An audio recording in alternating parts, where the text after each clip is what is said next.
So, Peter, it's the first season playing for Chelmsford City walking football. Have you enjoyed it? I've enjoyed it immensely.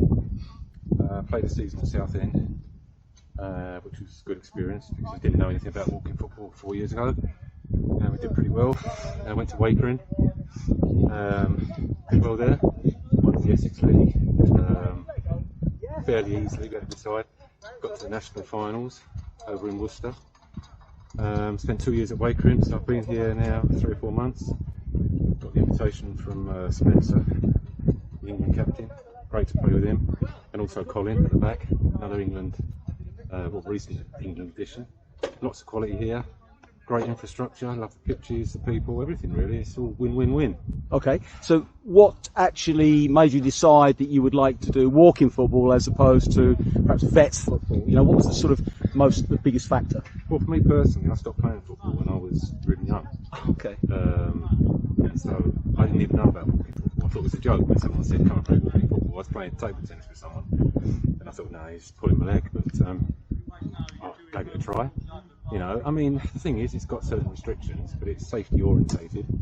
You know, you're gonna be really unlucky to get injured. So basically, you can play at your own pace. If you've got aspirations to represent the club, those doors are open. We've got group leaders on our training sessions. So anybody who's got skill, talent, ability, there'd be an open door for these people to progress if that's what they want.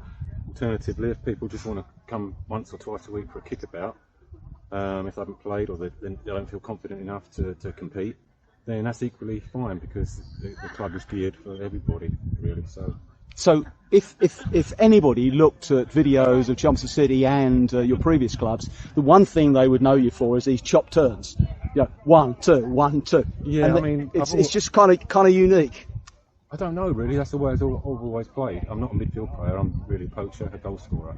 You know, and I am quite quick, and that's my forte really, I guess. You know, don't put me in defence, don't put me in goal, put me, you know, up front. So if you were playing in defence and did lots of chop turns like that, everybody'd get worried. The trouble is getting pulled up by the rest because there's a fine line between turning too quickly and being deemed that you're running.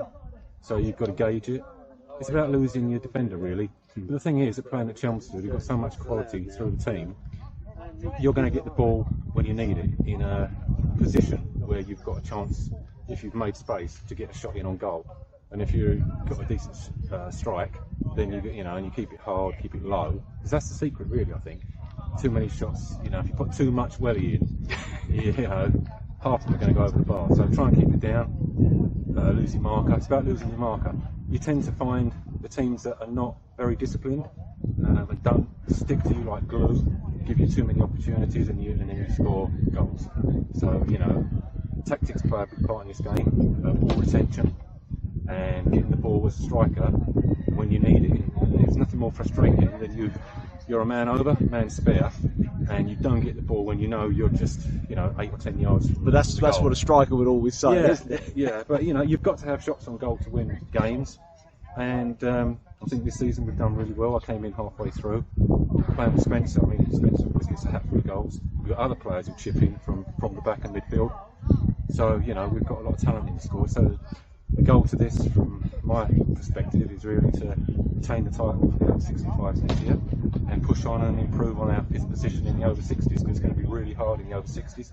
Got a lot of good teams there, Norwich City, Wakering especially, and you know, those two teams, even Eastwood. These are quality sides, and you've got to be really focused to get a result against these teams. Okay, just one more thing. With regard to the Essex League, you know, the infrastructure, the organisation, how do you think that has worked out with so many teams to organise? Yeah, it's a real challenge for the people doing the administration. You know, normally we play each team twice. This season it's only been once. We're just happy to have had a season this year. It's just an ever-expanding game. So many people want to join and participate. You know, I mean, we might have 30 teams in the league next season, who knows? The more teams you've got, I think the teams that have been well established, you know, been around from the outset, they're probably going to dominate a little bit. I found the newer teams that have come in the last year or so, you know, need to work a little bit harder because they're maybe a little bit too lax and ill-disciplined. If that sets in, then you're going to find it difficult to get a result. But that suits me fine. Okay, thank you very much. All right, no worries.